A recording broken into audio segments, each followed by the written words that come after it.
તરફ કિશ્તવાડમાં પણ વાદળ ફાટવાને કારણે ભારે તબાહી થઈ। સમગ્ર જિલ્લામાં ભારે વરસાદને કારણે જળબંબાકારની સ્થિતિ સર્જાઈ।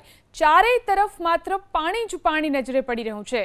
કિશ્તવાડના ગહન સરથલ અને મચીપાલ વિસ્તારમાં વાદળ ફાટ્યા બાદ ભારે વરસાદ વચ્ચે ભૂસ્ખલન શરૂ થયું અને પહાડો પરથી પથ્થરો નીચે પડતા રસ્તાઓ બંધ થઈ ગયા। ભારે વરસાદને કારણે અનેક સ્થળોએ વૃક્ષો પણ ધરાશાયી થયા, જ્યારે ગ્રામીણ વિસ્તારોમાં પાણી ભરાઈ ગયા છે। જો કે અત્યાર સુધી કોઈ જાનહાનિના સમાચાર નથી। વાદળ ફાટવાની ઘટના બાદ સ્થાનિક પ્રશાસને એલર્ટ જાહેર કર્યું છે અને લોકોને નદી નાળાથી દૂર રહેવાની સલાહ આપી છે। જમ્મુ કાશ્મીરના કિશ્તવાડના દ્રશ્યો છે, જોઈ શકાય છે જાણે પૂર આવ્યું હોય તે પ્રકારની પરિસ્થિતિનું અહીં નિર્માણ થયું। વાદળ ફાટવાને કારણે પૂર જેવી પરિસ્થિતિ અહીં નિર્માણ પામી। કિશ્તવાડમાં 2 સ્થળોએ વાદળ ફાટવાની આ ઘટના બની છે અને મોટા પાયે નુકસાન થઈ રહ્યું છે। રોડ પણ ધોવાઈ ગયા છે, રસ્તા ઉપર કાટમાળ આવી જતા જનજીવન પણ પ્રભાવિત થયું છે।